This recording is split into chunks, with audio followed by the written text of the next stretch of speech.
Ladies and gentlemen, good day and welcome to the Titan Company Limited's Q2 FY22 earnings conference call. As a reminder, all participant lines will be in the listen-only mode and there will be an opportunity for you to ask questions after the presentation concludes. Should you need assistance during the conference call, please signal an operator by pressing star then 0 on your touchtone phone. Please note that this conference is being recorded. I would now like to hand the conference over to Mr. C.K. Venkatraman, MD from Titan Company Limited. Thank you and over to you, sir. Thank you very much. Welcome everyone on the call. It's been a wonderful quarter two of FY22, and I must at the outset thank all the members of the large Titan Company family, including the members of CaratLane family, and including employees, franchisees, vendor partners. Ladies and gentlemen, thank you for patiently holding the line. We have the management reconnected. Over to you all. Hello everyone once again. So like I was saying, the vaccination levels continued at the momentum at which they started in Q2 and paved the way for consumer confidence returning, and all the innovations and outreach done by various divisions and functions of the company helped deliver the kind of growth that we declared in the first week of October to the stock exchange that you're all familiar with. The presentation has anyway been uploaded for you to see, and all our CXOs are here in the call. All the CXOs are here on the call, as well as some of my colleagues from the finance department. So we can actually go ahead with the questions right away. Thank you very much. Ladies and gentlemen, we will now begin the question answer session. Anyone who wishes to ask a question may press star and 1 on their touchtone telephone. If you wish to remove yourself from the question queue, you may press star and 2. Participants are requested to use handsets while asking a question. Ladies and gentlemen, we will wait for a moment while the question queue assembles. The first question is from the line of Avnish Roy from Edelweiss. Please go ahead. Yes, sir. Congrats on good set of numbers. My first question is on jewelry. So in studded, there is YOY improvement, and you have also pointed that versus pre-COVID, still it has not normalized. So want to understand when do you see the 38% kind of studded share which was there say 2 years back, or say 35% plus kind of a number, when do you see that coming back? And any clarity you can give on the wedding sales? You have said it's higher on both 1 year and 2 year, but if you could quantify that. Hi Avnish, Ajoy here. So you're asking about studded ratio. Yes. And we've said that in the recent past a few times that we are really looking at independent growths of gold jewelry and studded jewelry separately. So studded jewelry has certainly grown over pre-pandemic Q2 as well as very handsomely over the last year as well. So it has fully recovered and in fact showing growth. Now it so happens to be that gold jewelry continues to show even higher growth, and therefore the ratio is looking subdued. Whether the ratio will hit 35 or when it will hit 35 in whichever quarter or 32, whatever number, is very difficult to predict because it is a function of customer behavior. If people continue to be bullish on gold, they will continue to buy more gold jewelry. Having said that, internally, we are ensuring that we are continuously targeting a high growth in studded so that the absolute gross margins and overall profit in rupees crores is significantly higher. Second question was on wedding jewelry. We have seen, let's say, a 1% improvement in the contribution in Q2 on wedding jewelry. If the growth in retail at an overall level is 69%, we have seen a 81% growth in wedding over the previous year. And even over the pre-pandemic, if 61% was the overall growth, we have seen a 74% growth in wedding. Also, Avnish, just to add to what Ajoy is saying, the studded ratio is not an ultimate KPI. It is an intermediate KPI. The ultimate KPI is the profitability of the business, which is determined by the scale of the gross contribution in absolute crores, like Ajoy said, and the fixed costs which are sitting below that, which finally deliver the PBT margin. So it is not an ultimate KPI, and we are chasing growth in studded and not the share of studded. Sure, that helps. One follow-up on jewelry. So CaratLane, again, a very good sales growth, 95%, and profitability also. My question is, we are seeing some of the competitors also raise money, for example, Melora, etc. So one, if you could speak on the competitive intensity in CaratLane and how you plan to be ahead of some of these new players who are also getting funding. So you're right. Bluestone is also expanding at a rapid rate, which is probably a larger and more closer competitor to CaratLane. Melora has raised some money, but Melora is still very, very small, and we would still think it's a long way to go in terms of their scale. Their run rate in a particular month might have enabled them to get a higher, kind of overall top line. But we see that competitive intensity in the category overall is high. All the other players are also expanding in a big way. Aura is expanding, Reliance is expanding. In each of the major players are also launching jewelry for younger target audience in their respective stores, whether it is Kalyan, whether it is Malabar, whether it is Reliance. So overall, there is a good action on the younger TG. Sure. My last question is on Taneira. So if I see store expansion in the first half, almost across all formats we have added, Taneira is one of the few formats where there is not a single store addition. In fact, square feet has been cut by 3,000 square feet. And you have also mentioned that Taneira would have grown marginally versus, say, 2 years back. So what is the issue of cut in the square feet and why no addition in the first half versus strong addition in most of the other formats? Yeah, the ambition for Taneira in FY23 itself is very, very large, Abneesh, and we will share that very specifically in the next call, hopefully. This, the biggest disadvantage that Taneira has compared to all other businesses is because of its newness. It does not have an established customer base, which unlike other businesses can dip into even during times like this to grow sales.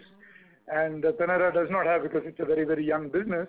And in a work from home situation in the last, not just work from home, but live in the home and not go out kind of situation in the last 1.5 years, the socializing, weddings, all that have come to a very low level of activity. So the need for saris has been substantially low. But Q2 performance of Taneira was actually among its best in the last many quarters. That contraction in square feet would be more to do with a particular store relocation from a large format to a medium format. That's the explanation for that. So that's very helpful. That's all from my side. Thank you. Thank you. Thank you. The next question is from the line of Avi Mehta from Macquarie. Please go ahead. Hi, sir. Thanks a lot for this. Just wanted to understand jewelry EBIT margins a little better.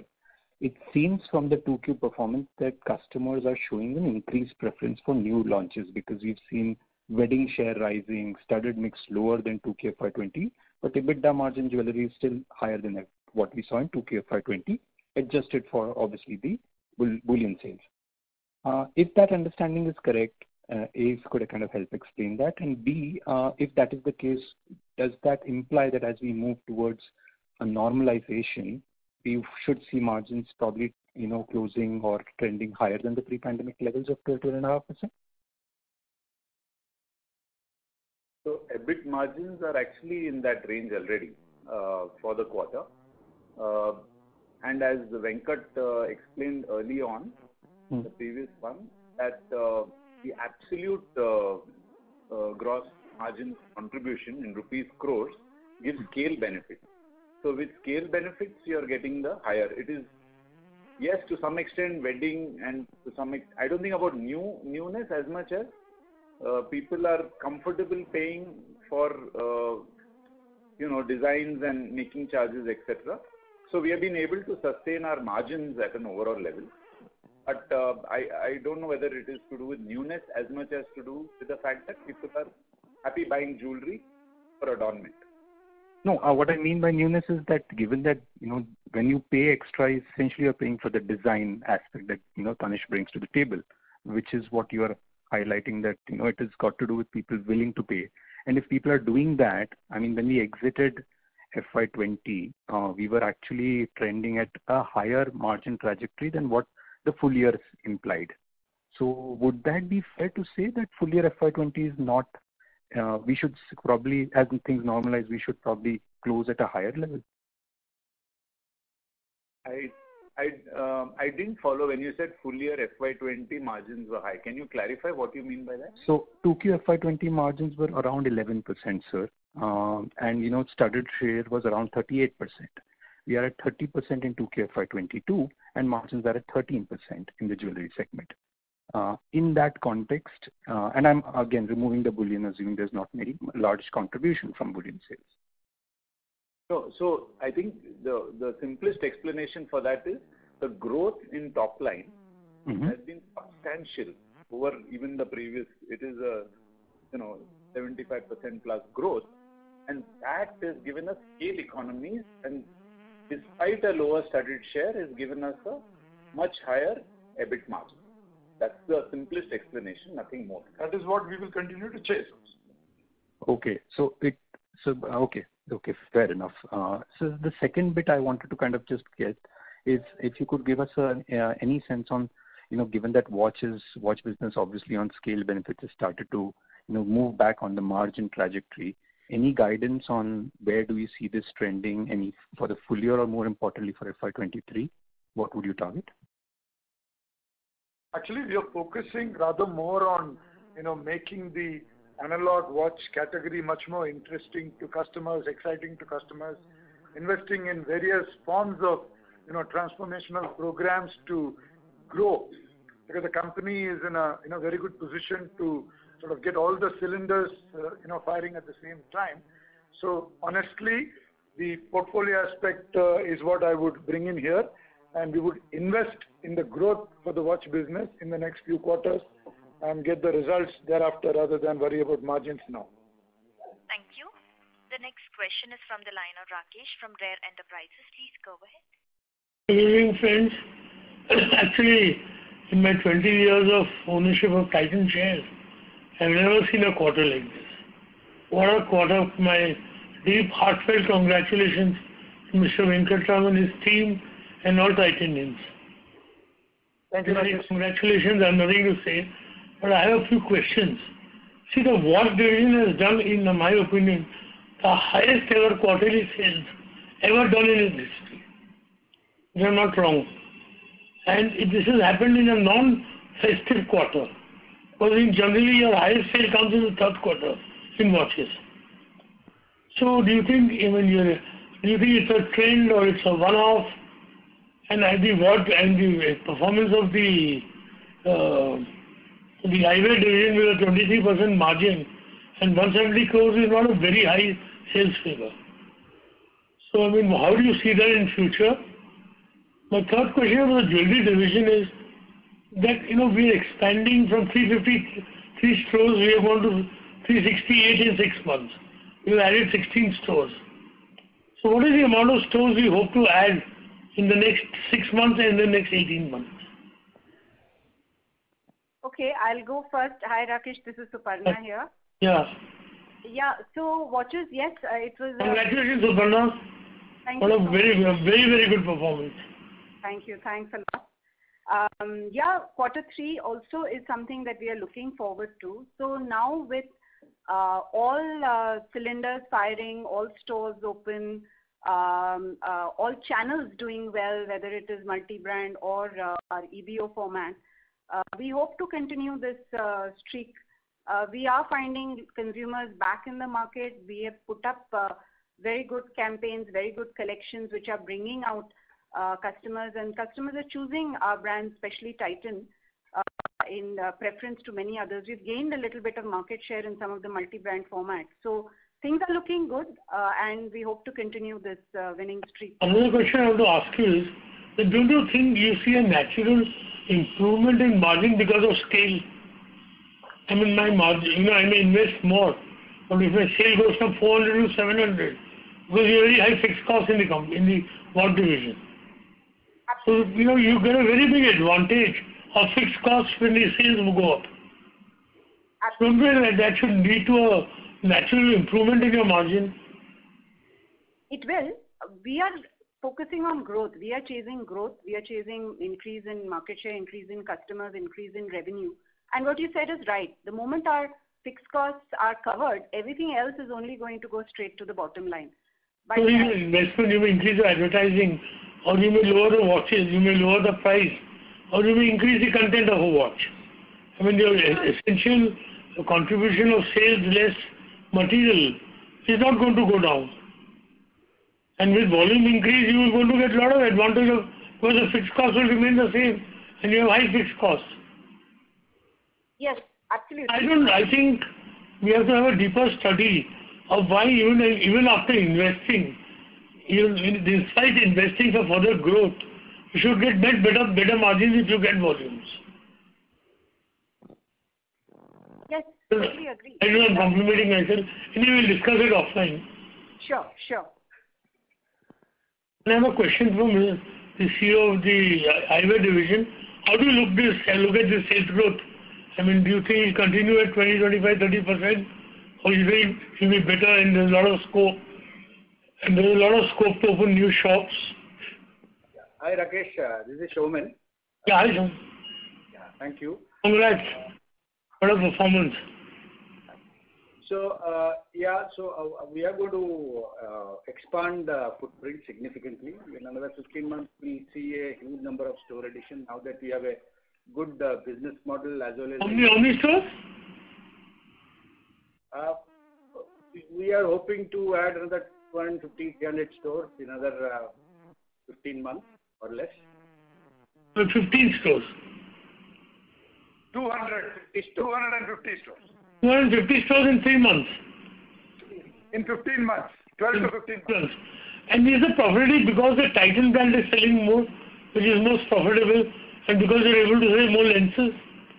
Yes. So actually the profitability has improved, partly because it's actually a product mix, more focus on house brand, therefore Titan brand, Fastrack brand, and so on. Second is the channel mix that we have somewhat altered. Some of the more expensive channels, either we have done away with or we have controlled the way sale happens today. Combination of these two has brought us to 20 plus. And a very tight control on discounts? Yes. No, actually we have no, last 18 months we had no activation, no discount sales and so on and so forth. And we believe in a category which is basically a needs-based category, we don't have to go back to that. At least 90% of that would definitely stay. So overall, I am not really forecasting, but 18 to 20%, I think would be a sustainable kind of a profit margin. And also, today the organized eyewear market in India is a very virgin market, because there is only about 10, 15, 20% is organized today. So there is a long way to go. Yeah. So even Rakesh, the last 18 months, Showman and team have spent on actually transforming the operations of the business and extracting value from the business. And now in the next 18 months, they're looking at substantial growth, which we will specifically share later. But he gave an indication from the network expansion side. And therefore, investments will be required for that, because like you said, the share of organized is low, the upside, the headroom for growth is huge. This category is only going to get bigger and better. And therefore, the next 18 months is a lot of focus on growth as well. So even as Showman is sort of hinting at the kind of margin, but the growth will now start, coming in for a greater focus, and it will dilute the margin to some extent. And Venkat, I must tell you one thing. I used Titan lenses earlier. I used to use that expensive 60,000, 70,000 rupee lenses. I now find the Titan lenses to be really good. Congrats, I tell you. Yes. Showman, you've done a very good job. I really feel happy. Thank you. I had a question about jewelry division.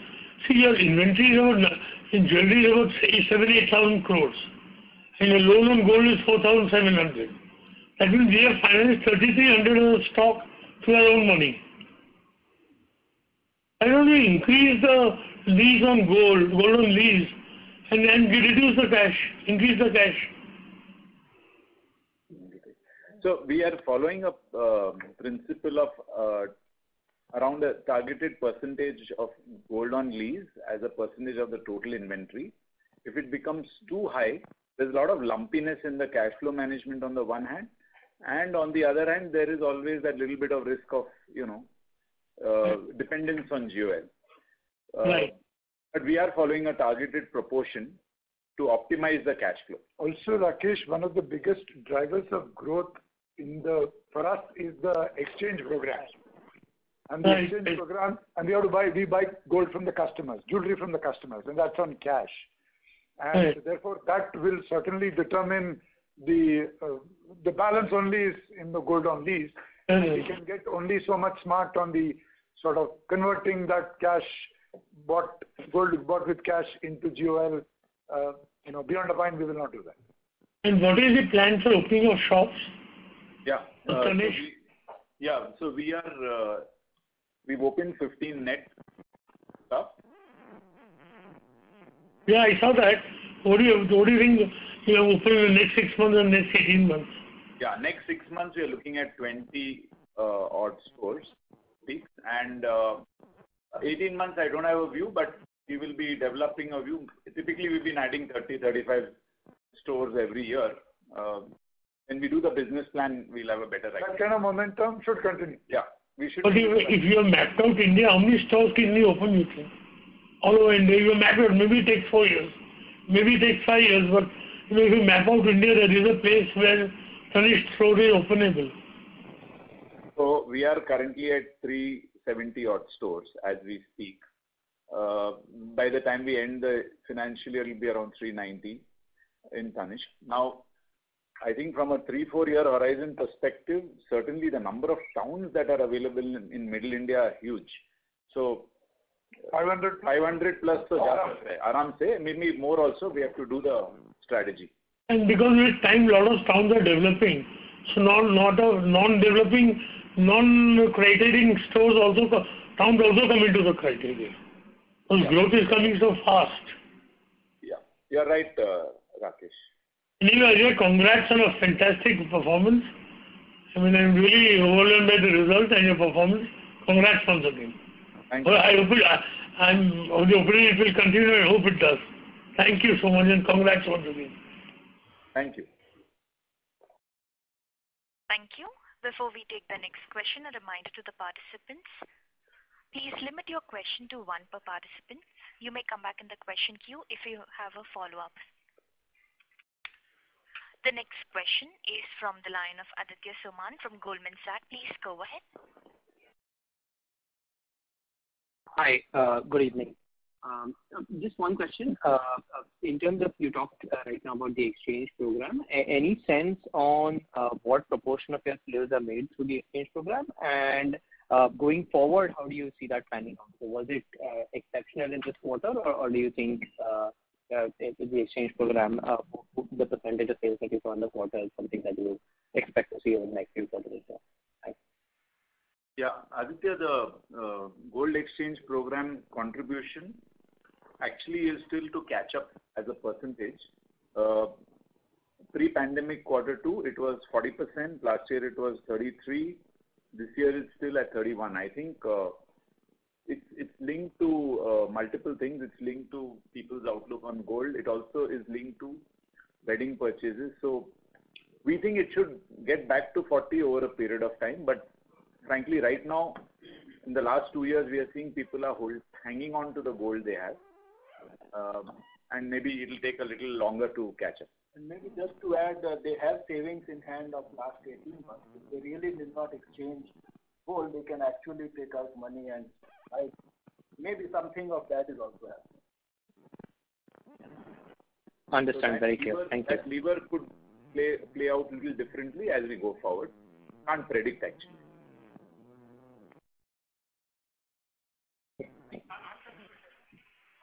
Thank you.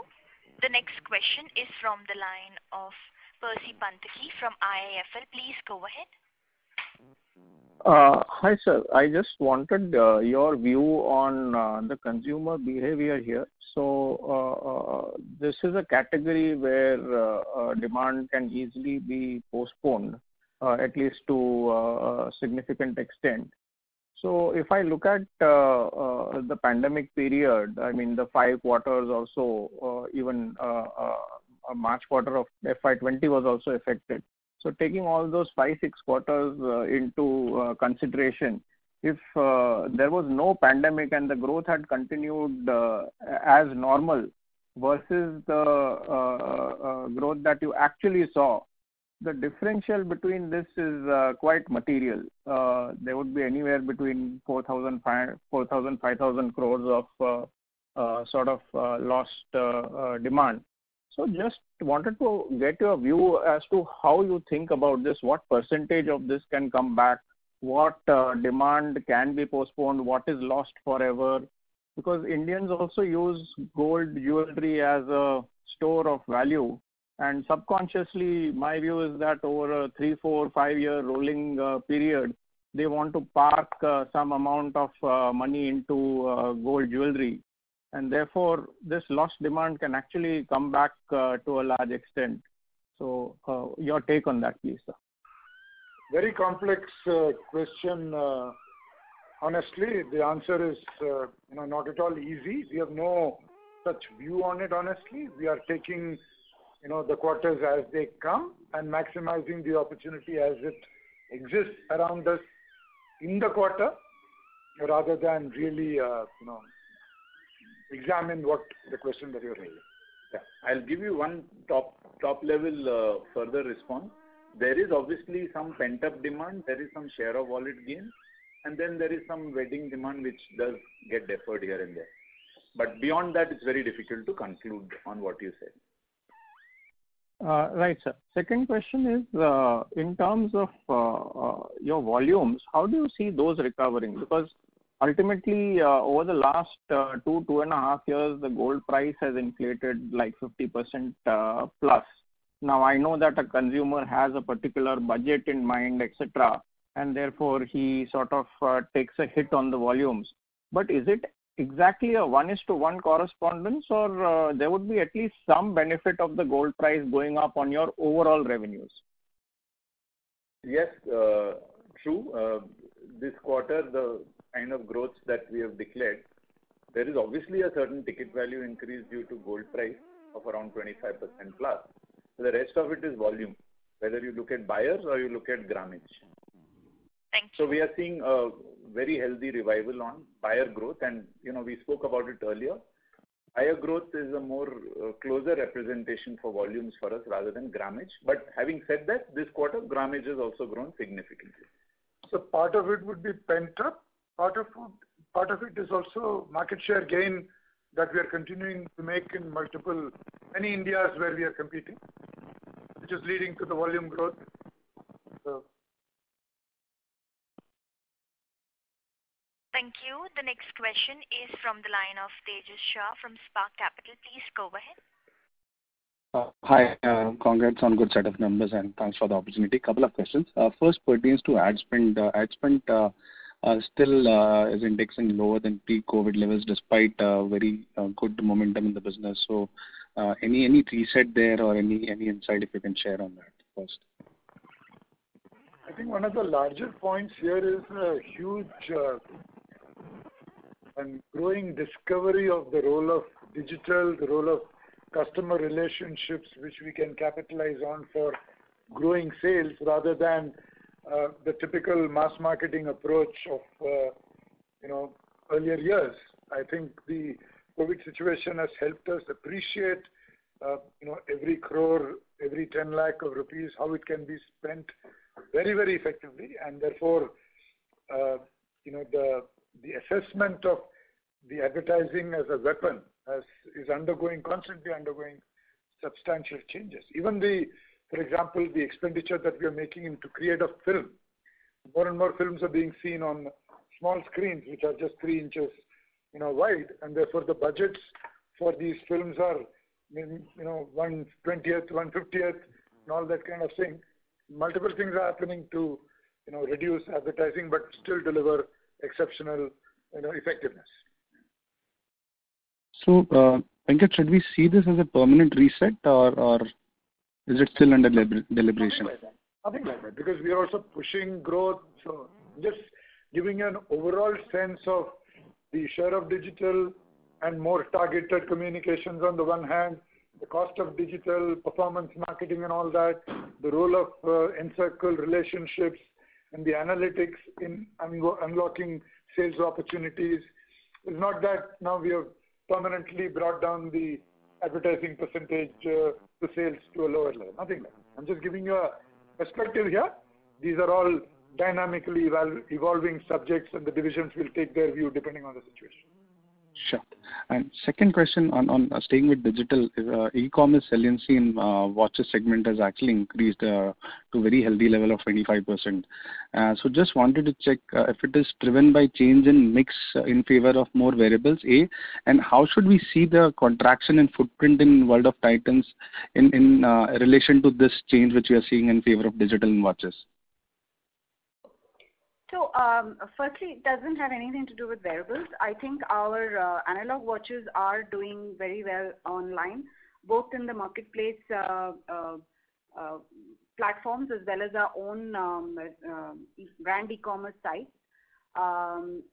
The quarter two was a little unusual because there was a lot of pipeline filling in some of the big e-commerce sites in anticipation of the big Diwali waves. So it will kind of get evened out in quarter three.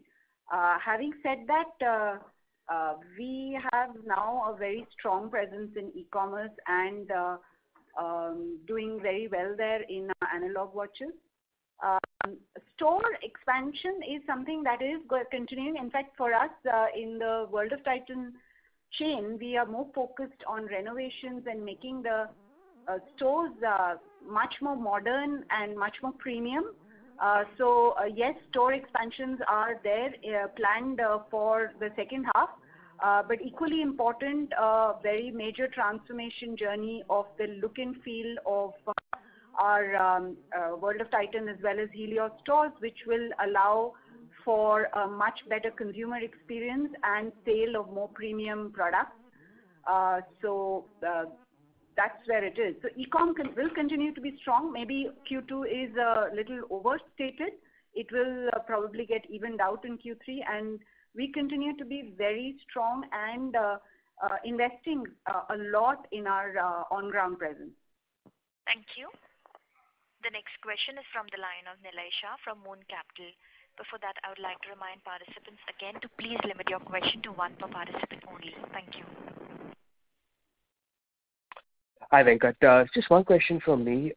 In terms of the business going into the festive season, now that a large part of it is behind us, can you share some numbers as to how the jewelry business has performed into the festive season this year?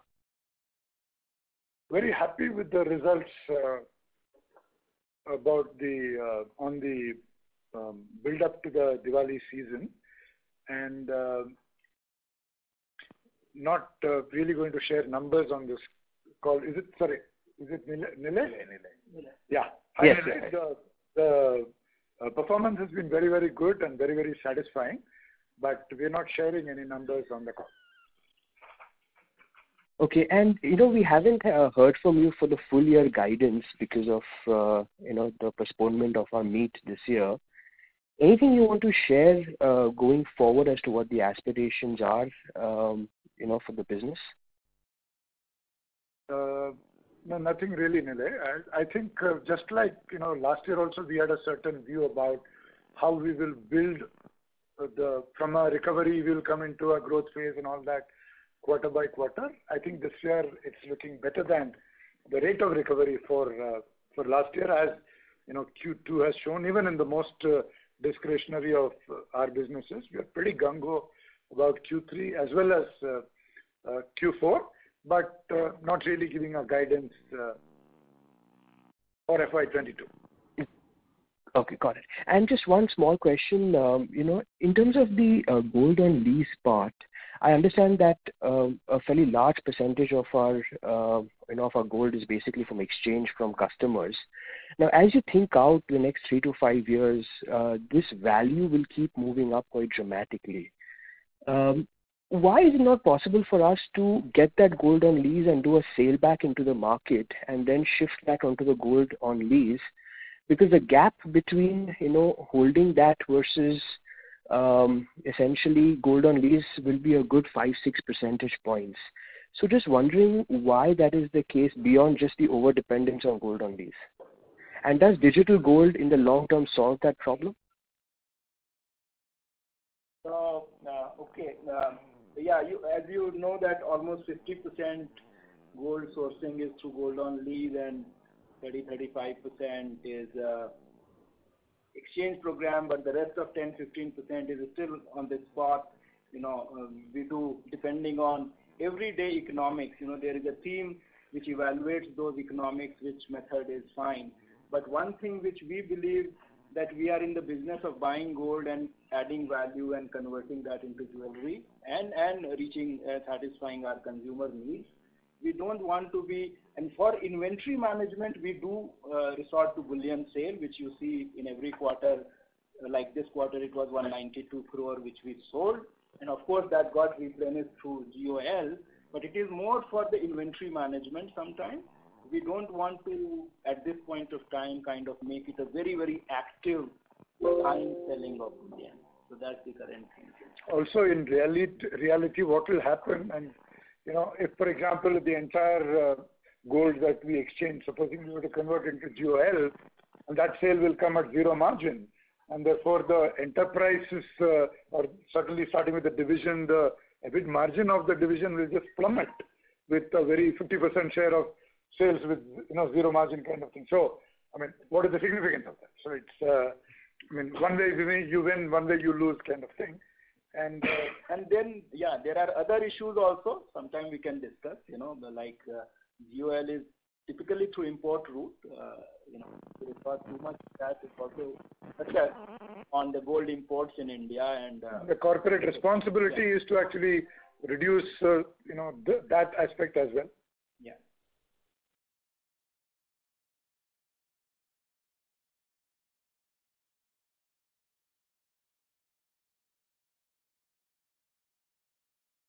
The next question is from the line of Richard Liu from JM Financial. Please go ahead. Hi, good evening, everyone. Just want to check, am I audible? Now, would please request you to speak a bit louder. Okay, 1 second. Sorry. Sorry about that.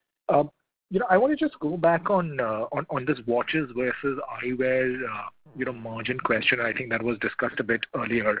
And, the way I was looking at it is that you made about 23% margin on eyewear. And what what we were given to understand at one point in time is that both watches and eyewear had broadly similar level of gross margin, right? If that be the case, how are you able to extract 23% margin from a business which is 20% or 25% the size of the watches business?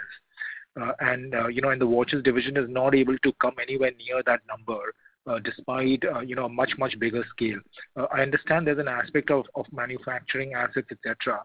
But is there a lesson for you to draw upon, from the eyewear margin experience, and juxtapose it to, to the watches business here onwards?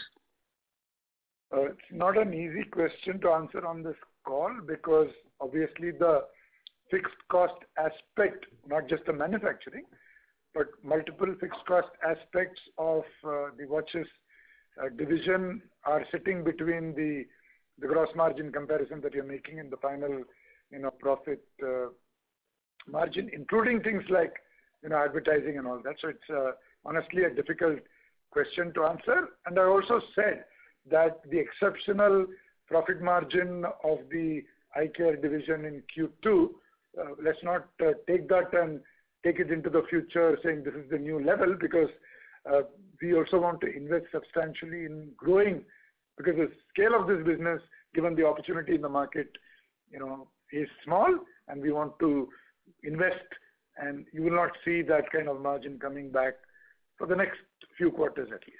If I may just, add, Venkat, but the fact is that over last 6 quarters, there has been a structural change in kind of eyewear business profile from the gross margin perspective. And Saumen talked about more in-house, brands, lenses, the channels which were kind of expensive, streamlining on that. So there has been a structural change which is going to be permanent. But for the growth, whatever investment is needed in future may not lend itself to 22-23% for next few quarters. Watches is a steady business, I would say, at this point of time. So they are maintaining their gross margin, and once they really grow, growth would be the biggest lever for their margin expansion. Two comments here, if I may. Forget about 23. Even if I talk about 18 to 20, I don't remember the watches business ever making that kind of a margin in the past, right? And second, if you can just help me a little bit out here, is my understanding correct that both these businesses have broadly similar gross margin, or has things changed significantly, after the recent restructuring that you've done? Thank you. We don't give kind of gross margin numbers for business, but at this point of time, over last 6 quarters, eyewear has gone better than watches. Also, there was because of the situation in which eye care division was in FY20, it was a loss-making division.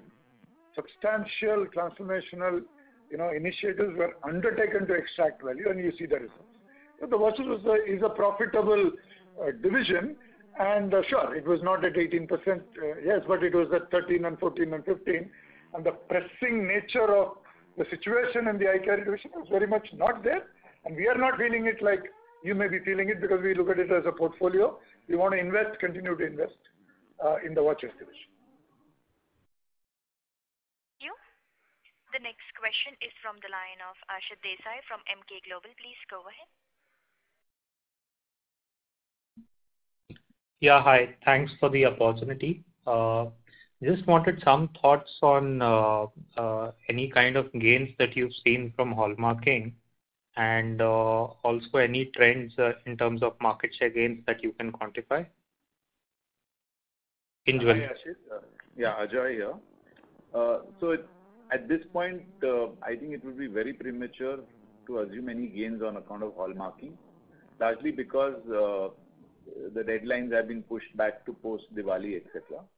And even that there was some noise around HUID and tracking, etc., and the software issue. But I think because it's got pushed to post-November or post-Diwali, right now I don't think it would be right to assume any market share gains. In the future, how things pan out, we will see. In terms of overall market share gains, while there is no formal industry numbers, but we track based on city by city, region by region, and we compare with regional players as well as national players. Overall, our sense is we have gained market share across virtually every region and every city to varying proportions. Some places much higher, some places a little lower. But overall, it's difficult to gauge because every player in the industry seems to have grown very well in the quarter that's gone by, whether it's a small independent or a local chain or a national chain. So everybody has grown. The relative growth might vary, and therefore the market share gains may, we've kind of grown a little faster than the others. Percentage-wise would be very difficult. Thank you. The next question is from the line of Amit Sachdeva from HSBC. Please go ahead. Hi, good evening, everyone, and thank you for taking my question. Congratulations on very good set of numbers. So I have a question for Ajay, more conceptual than any quantifiable thing that I want. But, as I understand, Ajay, the jewelry as a category, my hypothesis is that category is with a large network effect. Even the brand is not visible and consumer wears it, such aspirational brands such as Tanishq. So there's a large tendency for consumers to talk about it, talk about to others when they buy it. So my question is that, do you measure network effect as you become larger and larger? And are we at the tipping point where network effect is actually helping you grow much faster? And if yes, are you using that as a part of consumer recruiting strategy or or is it something that is more visible that was not visible in the past? If you can talk about some of that experience, that will be very helpful. Okay, we haven't thought about it in the form of network effect and word of mouth. Surely word of mouth has been going up. Our overall visibility and presence across many cities in the country has certainly gone up. We are now there in 220 plus towns and will continue to drive growth. Not just towns, also catchments within certain towns. So that is certainly helping us. And therefore the scale benefits that we are seeing on account of, let's say, the disproportionate growth in top line with small growth in marketing investments. Other than that, I am not able to currently articulate specific network benefit effects.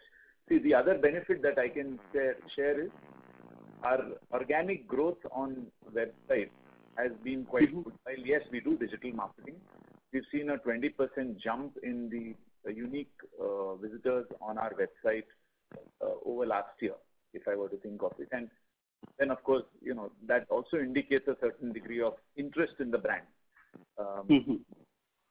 But other than that, I can't see. Golden Harvest is the other one, which is where you can say there's a network benefit, but I don't know whether it's a network effect the way you have articulated. Amit, certainly we have spoken about this, not on the call, but within the company for many years, which is the role of retail as the face of the brand. And as the number of stores are, we are setting up across the country, and Tanishq certainly has got some of the best in every city, in every location, the store as the brand, as well as the customers, and the customers as the goodwill ambassadors of the brand. And if you look at the share of advertising to sales trend, and we have certainly kept this as an angle to keep reducing the share of advertising spend over time, and implicitly recognizing that the network plays a role. Thank you. The next question is from the line of Vishal Gutka from PhillipCapital. Please go ahead. Yeah. Hi team, congrats on a good set of numbers. I have two questions. A ground check suggests that Tanishq has started a pilot project of renting jewelry. If you can just help us with the outcome and the opportunities and challenges in further scaling this up. And secondly, if you can elaborate on digital gold, if you can give more details, how is it similar to Golden Harvest schemes and any particular incentive or benefits they are giving customers to pick up this plan? Yeah, hi Vishal. So CaratLane is actually piloting a rental project through a brand called Audorn, AUDORN, and on rental for jewelry on rent. Very early days, still learnings have to start flowing in. We will understand how customers are behaving, who's buying or who's renting and what kind of stuff, and then decide whether it's, how to scale it, and whether even to consider it for Tanishq, etc. So it's very early days. On digital gold, it is not at all Golden Harvest, but let's say people can choose to buy a certain quantity of gold or certain value as low as even 100 rupees they can put in. So it's really up to them. There is no return implicit in it, unlike Golden Harvest, which is a more structured program. Digital gold, we have seen good traction. Currently, of course, we have a tie-up with Safe Gold, and kind of people can access Safe Gold, digital gold through our website, and they are the ones who are in a way invoicing, etc. But there is a tie-up with them. We are seeing good traction. We are seeing a fairly large number of customers showing interest and a younger profile of customers. And people who typically at a time may be buying, a couple of grams of gold at best. Of course, it varies. There's a dispersion in that as well. So early days, but we think it's an opportunity to recruit customers of a certain profile.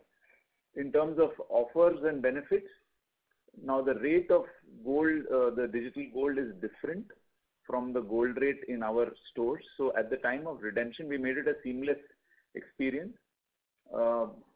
In order to enable this customer to buy a Tanishq jewelry, we do give a certain offer so that they don't feel that there's a huge difference between the rate of gold at which they have been able to redeem their DigiGold versus the gold rate in that particular store. to that extent, they feel they can convert most of the grams they have in digital gold onto jewelry. So that's what we are doing right now, and we are starting to see good redemptions as well. So again, it's a nature of pilot learning and interesting insights emerging at early days.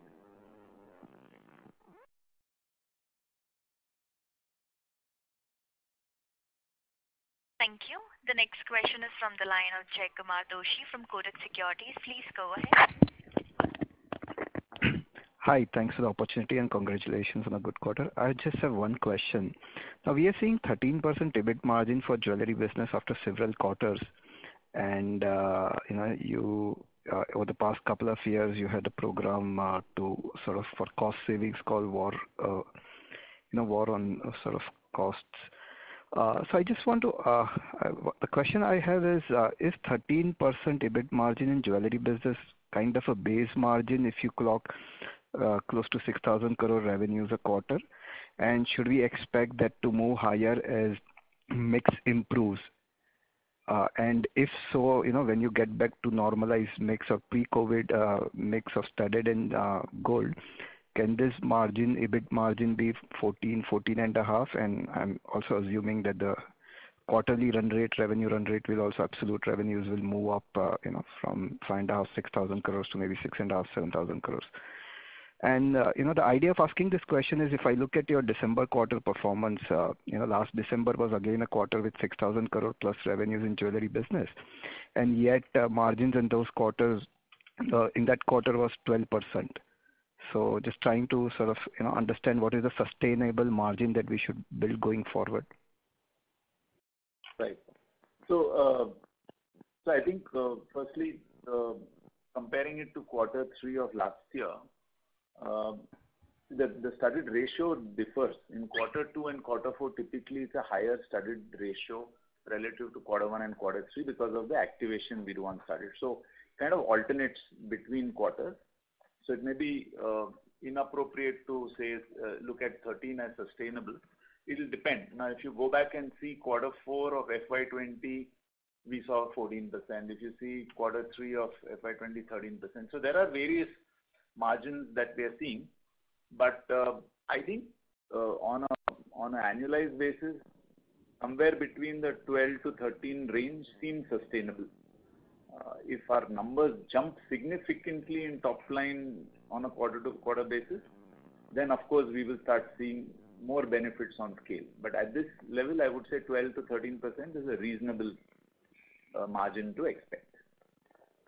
We don't want it to be very, very high also because invariably, I think the headroom for growth is huge, and therefore continuously investing in the business for growth is important, and therefore the absolute rupees crores that we are able to kind of clock in is more important. So we would rather say that the top line growth focus will continue to be the top priority. As long as we are able to deliver this between this 12 to 13 somewhere, that's fine. Thank you. The next question is from the line of Shirish Patesi from Centrum Capital. Please go ahead. Hi, Venkat. Ashokji, good evening. Thanks for the opportunity. I have two questions extending on the digital part. This experiment, what we are trying to do as a pilot, I know it is just started about a month and a half before. But could you just speak a little louder and repeat what you said, please? My question is on digital gold pilot, what we had done. What I wanted to understand to get some sense that which is, of course, in the press release you have said that it is the younger generation which is getting hooked on. But initial benefit saying that what is the opportunity which you are looking for next 2 to 3 years, or it is again one more platform which we are trying to engage with the customer? So it is one more platform for recruiting customers and a certain profile of customers, let's say digital savvy, many of them young, but not all necessarily young, certainly digital savvy customers, and those who would be able to invest in small amounts. 100 rupees is the lowest they can go and invest in. So it is that profile of customers, and we think it can be a good opportunity. We are also trying to see how big this is, but seeing the interest, we are quite happy about it, and it is continuing. The pilot is continuing and will continue for the next few months before we conclude on how much to scale it. Ajay, I got that. What I was trying to ask is there a limit to which the customer can add the gold quantity on a monthly, daily, or yearly, or it will continue? There's no limit. It is a customer's choice. They're just holding the gold in a dematerialized format. The gold is being held for them in trust through a vaulting arrangement, which currently entire thing is managed through Safe Gold, and there's a separate trustee, so they can hold as much as they want. So we will not have any impact on our balance sheet? No, it has nothing to do with our balance sheet because we are not even invoicing the gold right now. Okay. So right now we are mostly facilitating and providing an interface. All the custodian, trusteeship, etc. is someone else's balance sheet. And this is in Bangalore? The vault itself? Yeah. It's across, so it's not only one vault, but they have different vaulting. Okay. Just quick word on CaratLane. If you can talk about online, offline. I mean, we have done a fantastic job there. But how do you see near term once the things are changing? Is the consumer traffic is also moving to online back? I think both online and offline have done very well. Of course, offline has recovered, and therefore the growth in offline have been better in Q2. But online continues to be very strong and powerful. So we are seeing a fairly good balance there. That ratio there is continuing pretty well, and good outlook. We are very, very bullish on CaratLane growth. Hopefully, it should continue, and we are confident it will. Will you spend a minute on profitability part, how it is shaping up now? Profitability is good. Gross margins are stable and good. As the scale is going up, the EBIT margin is also there. It is profitable. It has been a profitable quarter for CaratLane, and we had broken even last year, so this year should be growth going forward. Wonderful. Thank you and all the best. Yeah, okay. Thank you. Thank you. Ladies and gentlemen, that was the last question for today. I would now like to hand the conference back to the management for closing comments. Thank you very much, everyone, as always, for the probing questions and continuous support and encouragement. So till we meet again, bye-bye. Thank you. On behalf of Titan Company Limited, we conclude today's conference call. Thank you all for joining. You may now disconnect your lines.